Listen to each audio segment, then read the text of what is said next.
Hi guys, welcome back to Guruji Uttarakhandi. तो guys, जैसे कि आप सभी को पता है कि स्क्वायर एंड स्क्वायर रूट क्या होते हैं, ठीक है। अब इसी में हम थोड़ा सा डिटेल में जानने वाले हैं कि अगर आपका क्वेश्चन थोड़ा सा घुमा फिरा के आ जाए तो उस क्वेश्चन को आप कैसे सॉल्व करने वाले हो। मैं एक क्वेश्चन आपके लिए लेता हूं यहाँ पे, जैसे कि x square is equal to 729। अब यहाँ पे इसको आप 2-3 तरीके से सॉल्व कर सकते हैं, ठीक है। पहला तरीका, अगर आप लोगों ने थोड़ा सा स्क्वायर एंड स्क्वायर रूट पढ़ा है तो इतना आपको समझ में आ गया होगा देख के कि जो 729 है ये 729 किसी का स्क्वायर है, और वो किसका स्क्वायर हो सकता है, 27। इतना आपको आइडिया लग गया होगा, क्योंकि मैंने आपको ऑलरेडी बताया हुआ है कि आप 30 तक के स्क्वायर याद कर ले तो वो आपके लिए ज़्यादा बेनिफिशियल रहेगा। क्योंकि आप जब क्वेश्चन को देखोगे ना, जहां से आपका स्क्वायर एंड स्क्वायर रूट का क्वेश्चन आएगा, तो क्वेश्चन को देखते ही आपको कॉन्फिडेंस आ जाएगा कि नहीं, ये चीज़ तो मुझे पता है, तो इसको मैं आराम से कर सकता हूँ। तो यहाँ पे मुझे क्या दिखा, x square is equal to, इसको मैं लिख सकता हूँ 27 का स्क्वायर। पहला तरीके से मैं यहाँ पे सॉल्व कर रहा हूँ, इसको एक तरीके से मैं और बताऊंगा। अब यहाँ पे x का स्क्वायर है, यहाँ पे 27 का स्क्वायर है, मतलब ये जो वैल्यू है, जो पावर में नंबर दिख रहा है आपको, ये सेम है। और जब ये नंबर सेम हो जाए तो यहां पे आप बोल सकते हैं कि x की वैल्यू 27 के इक्वल है। एक तरीका ये है, इसको आप ऐसे समझ सकते हैं। और एक तरीका और मैं आपको बताता हूं, जैसे कि आपका x स्क्वायर 729 के इक्वल है, तो आप इसको ऐसे भी लिख सकते हैं, x is equal to square root of 729। देखो, तरीका अपना अपना है, जो आपको अच्छा लगे आप वैसे सॉल्व करो, लेकिन ये पता होना चाहिए आपको। जैसे यहाँ पे स्क्वायर है और आपको निकालना क्या है, देखो यहाँ पे आपका ऑब्जेक्टिव क्या है, फाइंड x। आपको x की वैल्यू कैलकुलेट करनी है। अब आप क्या करेंगे, आप जानते हैं कि 729 के ऊपर स्क्वायर रूट का साइन है। ये साइन किसका है बेटा, स्क्वायर रूट का। और आपको 729 का स्क्वायर रूट निकालना है। अब आप क्या कर सकते हैं, इसको या तो आप डायरेक्टली लिख देंगे 27, या फिर आप क्या करेंगे, इसका प्राइम फैक्टराइज करेंगे, इसको छोटे छोटे नंबर्स में ब्रेक करेंगे और उसको सॉल्व करके इसका स्क्वायर निकालेंगे। या मुझे पता है कि ये 27 इंटू 27 आप इसको लिख सकते हैं। अब कोई बच्चा ये भी सोचेगा कि डायरेक्टली सर आपको कैसे पता है 729 को आप 27 इंटू 27 लिखेंगे, क्योंकि मुझे पता है 27 का स्क्वायर है। अगर मैं ऐसे नहीं लिखता हूं, अगर बाई चांस मुझे ये याद नहीं है, तो मैं इसको अगर प्राइम फैक्टराइज से सॉल्व करूं तो ये कितना हो जाएगा। देखो, 2 से तो मैं डिवाइड नहीं कर सकता क्योंकि लास्ट में 9 है, लास्ट में 9 है मतलब ऑड नंबर है, और आप इसको 2 से डिवाइड नहीं कर सकते। तो आप 3 से ट्राई करेंगे, 3 2 जा 6, 3 4 जा 12, 3 3 जा 9, 3 8 जा 24, 3 1 जा 3, 3 2 जा 6, फिर 2 इधर शिफ्ट हो गया, 3 7 जा 21, 3 9 जा 27, 3 3 जा 9 एंड 3 1 जा 3। अब देखो 1 2 3 आपके कितने पेयर बने, 3 पेयर आपको मिल गए।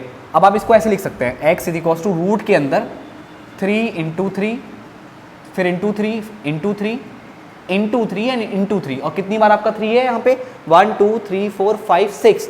आप पेयर बना लीजिए। या तो अगर आपको पता है आप डायरेक्टली ऐसे भी लिख सकते हैं, तो आपका आंसर 27। या फिर आपने डिफरेंट पेयर बना दिए। जब मैंने इसको प्राइम फैक्टराइज किया तो ये 3 में टूट गया, तो यहाँ पे एक पेयर ये बन रहा है, एक पेयर ये बन रहा है और एक पेयर ये बन रहा है। तो यहाँ पे आपको 3 पेयर मिल रहे हैं और एक पेयर में 2 सेम नंबर है। ओके गाइस, तो हर एक से एक एक नंबर बाहर आ जाएगा, हर एक पेयर से एक नंबर बाहर निकाल दीजिए। इस वाले पेयर से एक 3 बाहर, इस वाले पेयर से एक 3 बाहर, और इस वाले पेयर से भी एक 3 बाहर हो जाएगा। तो ये कितना आ जाएगा, 3 3 जा 9, 9 3 जा 27।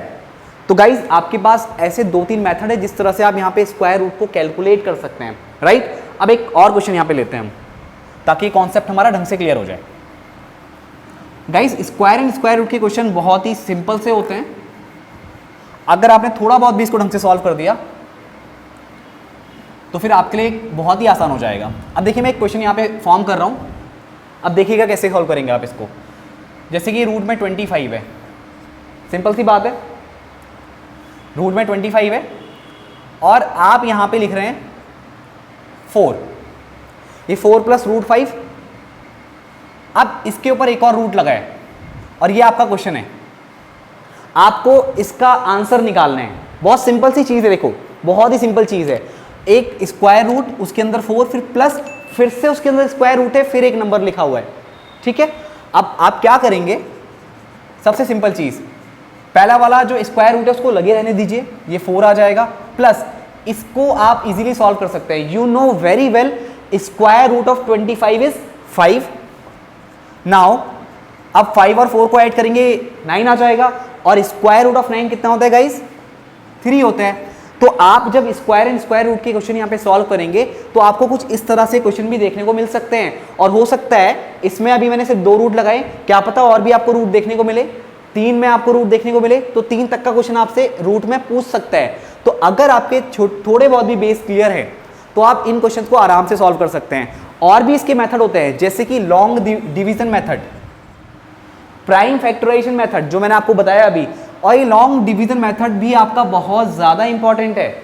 अब गाइस कभी कभार क्वेश्चन पता कैसे बनते हैं कि हम किसी पर्टिकुलर नंबर में कितना ऐड करें या कितना सब्ट्रैक्ट करें ताकि जो ये आपका नंबर है ये कंप्लीट स्क्वायर बन जाए।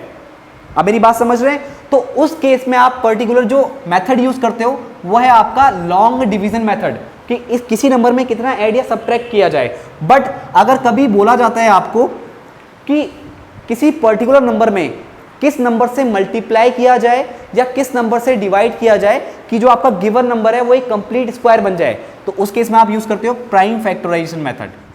ओके गाइस, अब अगर आप ये मेथड डिटेल में समझना चाहते हैं, इनसे रिलेटेड क्वेश्चन करना चाहते हैं, तो आपको एक काम करना है, यहाँ पे आपको वेदाश्री लर्निंग ऐप को डाउनलोड करना है गूगल प्ले स्टोर में जाकर के। आप वहां से इस ऐप को डाउनलोड कर लीजिए और वहां पे आपको ये दोनों मेथड बहुत इजीली समझ में आ जाएंगे। ये मेथड ऑलरेडी मैंने वहां पे कराए हुए हैं, तो अगर आप इन मेथड को समझ जाते हैं और बेसिक जो यहाँ पे फॉर्मूलाज हैं स्क्वायर एंड स्क्वायर रूट के, अगर वो आपके क्लियर हो जाते हैं तो आप सैनिक स्कूल का एक एक क्वेश्चन जो कि आपका रिलेटेड है स्क्वायर एंड स्क्वायर रूट से इजीली उसको सॉल्व कर सकते हैं। तो आई होप गाइस आपको ये इंपॉर्टेंट इन्फॉर्मेशन बहुत ढंग से समझ में आई होगी। तो गाइस मैं मिलता हूं आपसे नेक्स्ट वीडियो में। आज की इस वीडियो में इतना ही।